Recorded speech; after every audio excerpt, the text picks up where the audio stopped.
అందరికీ నమస్కారం. గత 13వ అధ్యాయంలో ఈ శరీరం వేరు, దాన్ని నడిపించే ఆత్మ వేరు అని తెలుసుకున్నాం కదా. ఆత్మ అనేది స్వచ్ఛమైనది, దానికి ఎలాంటి పాపపుణ్యాలు అంటవు అని కృష్ణుడు చెప్పాడు. మరి అలాంటప్పుడు ఒక మనిషి తప్పులెందుకు చేస్తున్నాడు? మంచివాడిగా ఉండాల్సిన మనిషి ఎందుకు కోపంతో, స్వార్థంతో రగిలిపోతున్నాడు? ఈ జననమరణ చక్రంలో ఆత్మను బంధిస్తున్న ఆ అదృశ్యమైన తాడేది? ఈ అద్భుతమైన ప్రశ్నలకు సమాధానమే భగవద్గీతలోని 14వ అధ్యాయం గుణత్రయ విభాగ యోగం. శ్రీకృష్ణ పరమాత్మ మనిషి మైండ్సెట్ని, సైకాలజీని 3 గుణాలుగా విభజించి అత్యంత ప్రాక్టికల్గా వివరించాడు. సత్వ, రజో, తమో గుణాలు అనబడే ఈ 3 గుణాలు మనల్ని పప్పెట్స్, కీలుబొమ్మల్లాగా ఎలా ఆడిస్తున్నాయో ఇప్పుడు తెలుసుకుందాం. కృష్ణుడు ముందుగా సత్వగుణం గురించి ఇలా చెప్పాడు. అర్జునా, ఈ 3 గుణాలలో సత్వగుణం అత్యంత స్వచ్ఛమైనది. ఇది మనిషికి ప్రశాంతతను, జ్ఞానాన్ని, సంతోషాన్ని ఇస్తుంది. సత్వగుణం ఉన్నవారు ఎక్కువగా అబద్ధాలాడరు, ఇతరులకు సాయం చేస్తారు, పాపాలకు దూరంగా ఉంటారు. ఇది వినడానికి చాలా బావుంది కదా. కాని కృష్ణుడు ఇక్కడే ఒక పెద్ద ట్విస్టిచ్చాడు. పార్థా, సత్వగుణం కూడా ఆత్మను బంధిస్తుంది. ఎలాగంటే, నేను చాలా మంచివాణ్ణి, నాకెంతో జ్ఞానముంది, నేను అందరికంటే ప్రశాంతంగా ఉన్నాను అనే అహంకారం, సుపీరియారిటీ కాంప్లెక్స్ మరియు ఆ సుఖానికి బానిస అవడం ద్వారా ఈ సత్వగుణం మనిషిని బంధిస్తుంది. అంటే మంచితనం కూడా అహంకారంగా మారితే అది ఒక బంధమే అని కృష్ణుడు హెచ్చరించాడు. ఇక రెండవది రజోగుణం. నేటి సమాజంలో 90% మందిని పట్టిపీడిస్తున్న గుణం ఇదే. అర్జునా, రజోగుణమనేది అంతులేని కోరికల నుండి పుడుతుంది. ఈ గుణమున్నవారు ఎప్పుడూ ఏదో సాధించాలి, ఇంకా సంపాదించాలి అనే కసిలో ఉరుకులు పరుగులు పెడుతూనే ఉంటారు. వాళ్లకు ఎప్పటికీ తృప్తి ఉండదు.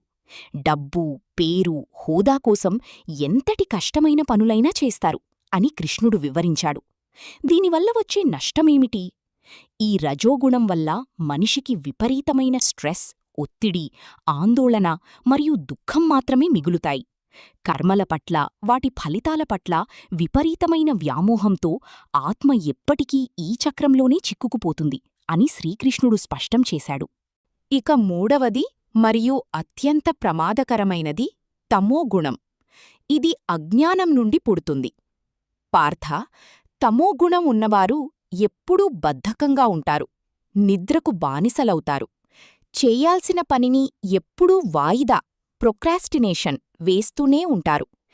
ఏది మంచో, ఏది చెడో ఆలోచించే బుద్ధి వాళ్లకు ఉండదు. భ్రమల్లో బతుకుతూ తమ జీవితాన్ని తామే నాశనం చేసుకుంటారు అని కృష్ణుడు చెప్పాడు.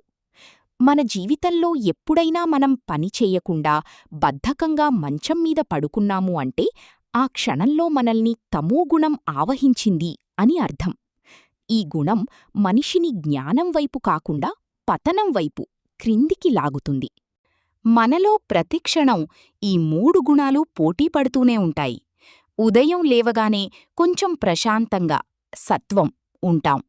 మధ్యాహ్నం ఆఫీసులో పనుల వల్ల స్ట్రెస్, రజస్సు ఫీలవుతాం. రాత్రికి బద్ధకంగా, తమస్సు మారిపోతాం. మరి ఈ గుణాల మాయ నుండి బయటపడటం ఎలా? దీనికి కృష్ణుడు చెప్పిన సమాధానం గుణాతీతుడు, గుణాలను దాటినవాడు అవ్వడమే.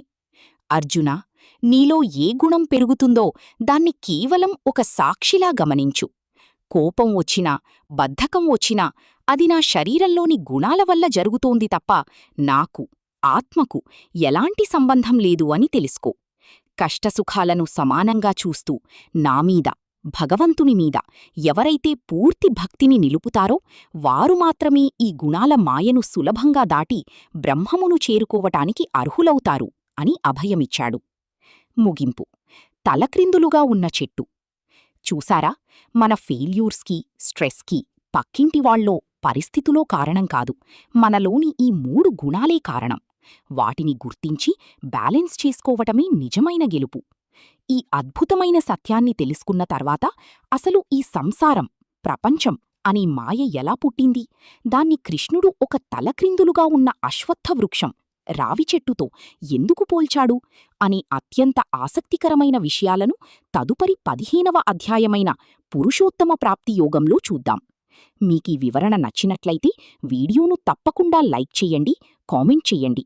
ఇలాంటి మోటివేషనల్ మరియు ఆధ్యాత్మిక కంటెంట్ కోసం మన ఛానల్ని సబ్స్క్రైబ్ చేసుకోండి. సర్వం శ్రీకృష్ణార్పణమస్తు.